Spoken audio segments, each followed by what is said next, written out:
Bismillahirrahmanirrahim. Assalamualaikum warahmatullahi wabarakatuh. Berjumpa kembali di kanal YouTube Sutarno Azaria Adventure. Alhamdulillah, di episode sebelumnya telah kami angkat tentang respon Bapak Saifullah selaku Menteri Sosial Republik Indonesia, atau beliau yang akrab disapa dengan sebutan Gus Ipul, memberikan respon yang positif untuk merehabilitasi para korban kebejatan dari pembina dan pengasuh panti asuhan Darussalam An-Nur, Tangerang, Banten. Berikut adalah video penjelasan dari Ustadz Fatih Karim yang sempat sebelumnya juga telah kami angkat bahwa Ustadz Karim ini merasa dikhianati sehingga beliau itu marah kepada Abi Sudirman, yaitu pelaku kekerasan seksual di panti asuhannya tersebut. Mari kita simak di kanal YouTube-nya The Sungkarts. Barakallahu fikum. Wassalamualaikum warahmatullahi wabarakatuh. Seperti biasa menolong, mengendorse banyak orang. Iya. Ya, namanya itu kita pahami kita juga tolong, kan, benar. gitu kan? Ya kita tolong gitu loh. Kenapa saya yang diminta? Karena memang tahun itu sekitar tahun 2020 itu kan saya ingat banget itu Februari sebelum pandemi. Sebelum Februari ya. Nah, pesantren kita sedang dibangun, dapat lahan di Bintaro. Kemudian dia merasa bahwa wah, Ustadz Fatih bisa dapat di sana, bangun sekolah generasi Quran di Bogor selesai, bangun rumah singgah Al-Fatih di Bandung selesai. Jadi saya dianggap bahwa oh ini orang kalau ngajak bagus nih gitu. Cepat ininya. Fundingnya cepat nih gitu. Dia datang gitu. Memang datang itu seperti ya teman-teman lihat nih gitu di tayangan. Orangnya gemulai. Dari Saya awal, jujur sejak awal kalau ngeliat Bang Inu kan cowok banget ya. Allah. Lihat Bang Indra kan kelihatan gitu loh, cowok kita gitu loh. Kalau cowok gitu loh. Kelihatan cowok, ini mah enggak.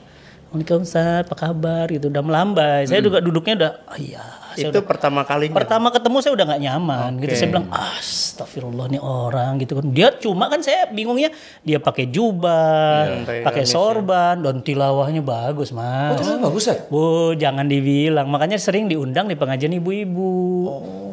Masuk juga di acara-acara TV, acara silaturahmi, acara-acara keislaman di TV.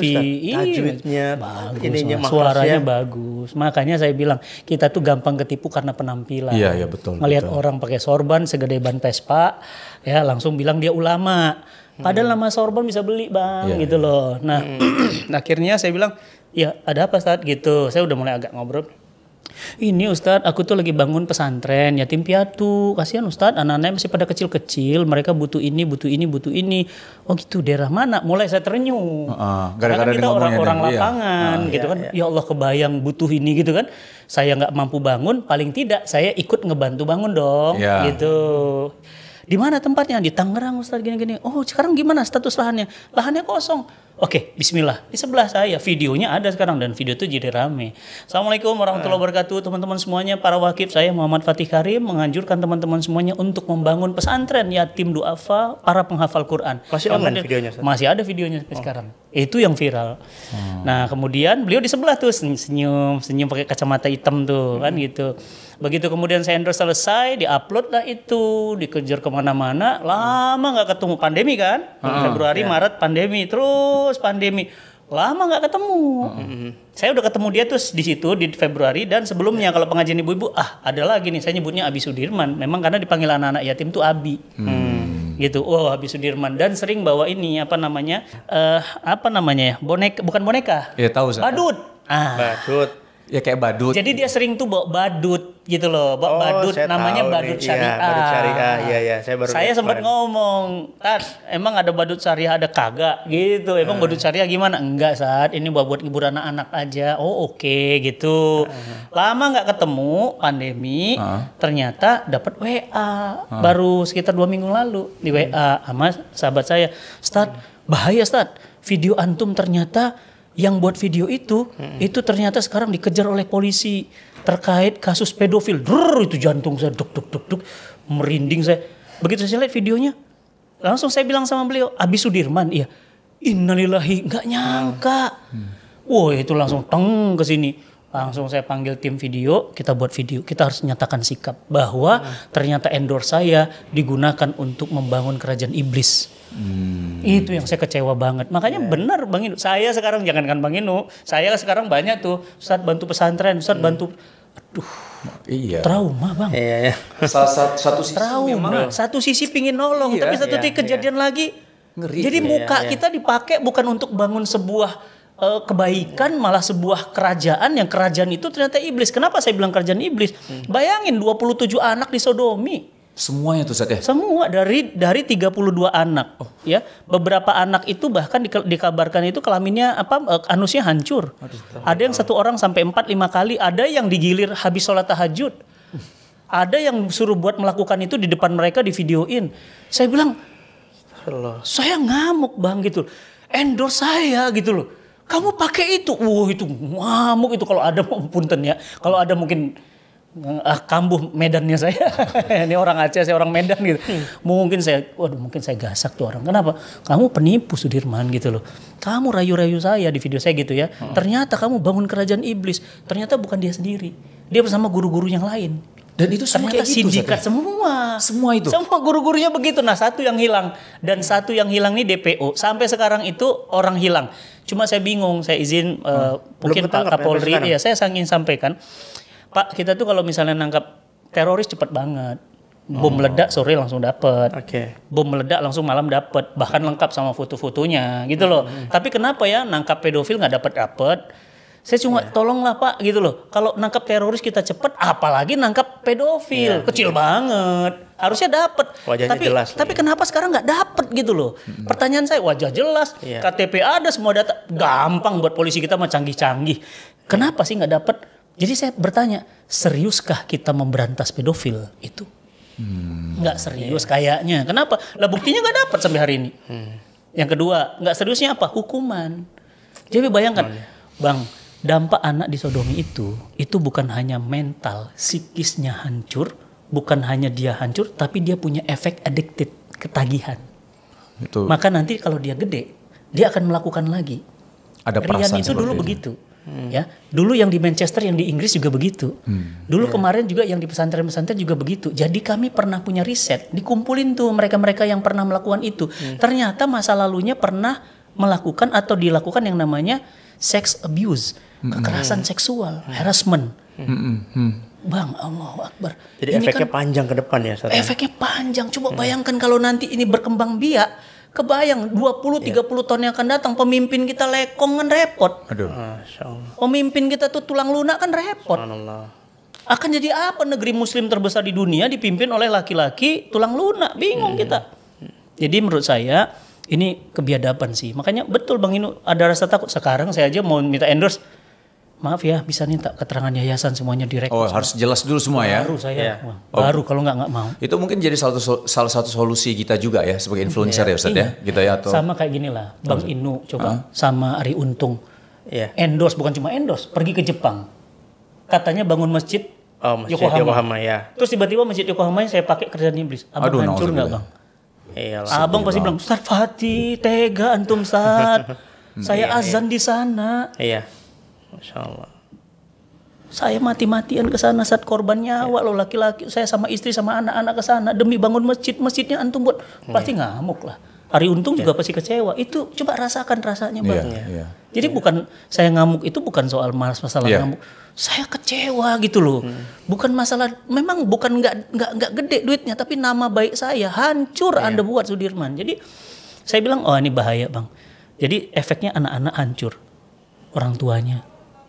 Kalau ada orang tuanya, masalahnya mayoritasnya yatim piatu. Makanya kenapa dibuat berulang kali? Karena dia tahu ini anak nggak akan pernah bisa ngadu ke siapapun. Mau ngadu siapa Bang? Dari awal udah bikin kayak gitu saja pesantren anak yatim piatu. Yatim piatu. Jadi memang udah itu kali yang saya merinding donaturnya banyak Bang. Ini tuh memang ketika dia membangun sudah punya niat begitu atau beloknya tuh ketika di tengah-tengah? Saya nggak ngelihat itu ada niat karena saya lihat dia orang baik gitu. Tapi saya lihat Allah alam kalau niat kan kita nggak tahu ya karena dalam hati ya. Tapi ternyata lama nggak ketemu. Ini kejadiannya. Bisa jadi mungkin pada saat itu memang sudah punya niat. Maksudnya ketika Ustadz membuat ada penelitian gitu ya, adakah dari mereka ketika melakukan itu, mereka tuh sudah dalam pikirannya saya akan melakukan ini, saya akan melahirkan generasi yang seperti saya. Jadi seperti dendam gitu. Ustadz. Bisa ada jadi nggak seperti itu ya? Bisa jadi karena buktinya modus-modus yang terjadi itu rata-rata dilakukan oleh yang seperti itu. Tapi kemarin punten saya ditelepon oleh salah satu ustadz nasional. Saya nggak boleh cerita punten ya.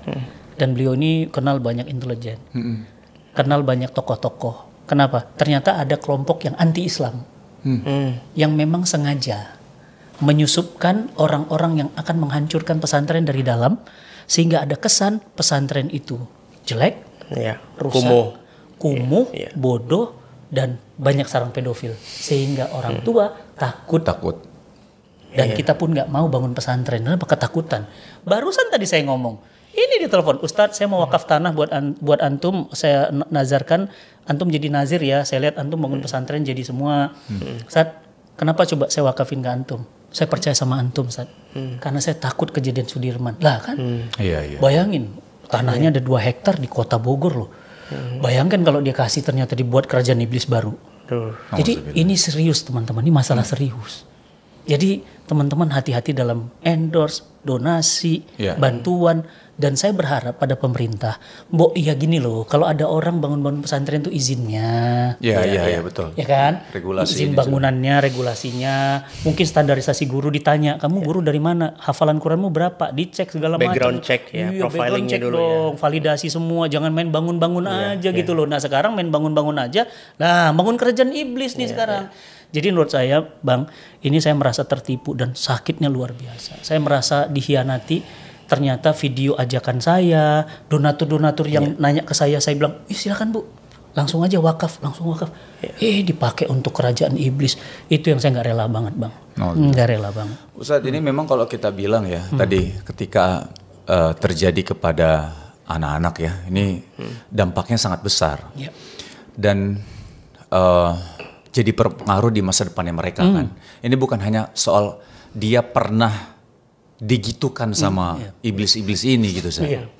Tapi ketika besar ada perasaan dia ingin juga mencoba. Mungkin ada beberapa hal, ada yang ingin mencoba, ada yang ingin balas dendam gitu kan.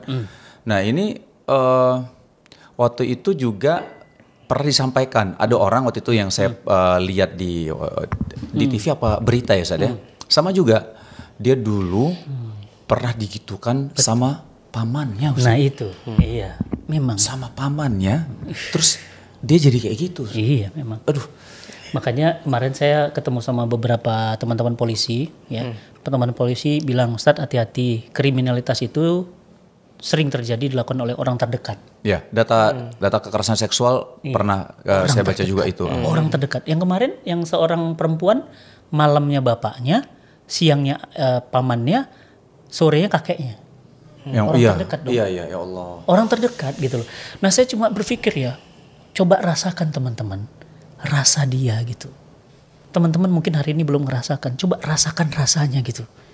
Malunya, rasakan juga sakitnya, rasakan juga penderitaannya, harapannya, hancur. Jadi saya bilang, ini gak bisa diberikan, ini deh, tenggang, harus hukuman yang tegas. Nggak bisa Bang. Jadi makanya kalau tadi dikatakan akan berulang, saya dapat dari Dokter Inong. Saya baru tahu. Dulu saya kira orang yang dilakukan itu, kata Dokter Inong, itu dokter itu kenapa kok dia dilakukan, dia ngelakukan lagi. Apakah karena dia dendam? Kata Dokter Inong, dokter loh, spesialis loh, dan sering keluar negeri, bahkan punya penelitian di Harvard. Dokter Inong bilang apa? Jangan main-main Ustaz. Di selaput anus laki-laki itu menghubungkan ke testis. Itu ada titik yang nggak boleh kemudian disentuh karena hubungannya ke penis. Itu kalau dia dari belakang, maka itu ketagihannya, kata Dokter Inong ya. Saya referensinya kan ilmuwan, bukan saya kan nggak ngerti. Itu lebih parah daripada ketagihan narkoba. Oh, saya baru tahu, pantas Allah melaknat. Pantas Allah menghukum berat itu Pelaku kaum liwat ini ya. liwat dan kaum Sodom. Pantaslah Imam Ali bin Abi Thalib bilang, andai Nabi membolehkan kami membakar, kami bakar. Iya. Pantaslah hukumannya dilempar dari gedung dengan Iya. posisi terbalik, kepala di bawah, kaki di atas. Saya bilang, pantas ya. Ternyata luar biasa, dampaknya panjang, Bang. Daya rusaknya itu ya. Daya rusaknya. Kalau narkoba kan tuh anantum aja. Udah. Iya. Udah selesai. Tapi kalau ini kan bisa efeknya nolak, panjang. iya, ya. Bisa panjang, Bang. Dan bayangin masa depannya, saya cuma mikir ya, nauzubillah min dzalik, saya nangis di jalan, Bang. Saya ngebayangin gitu. Anda itu anak saya gitu.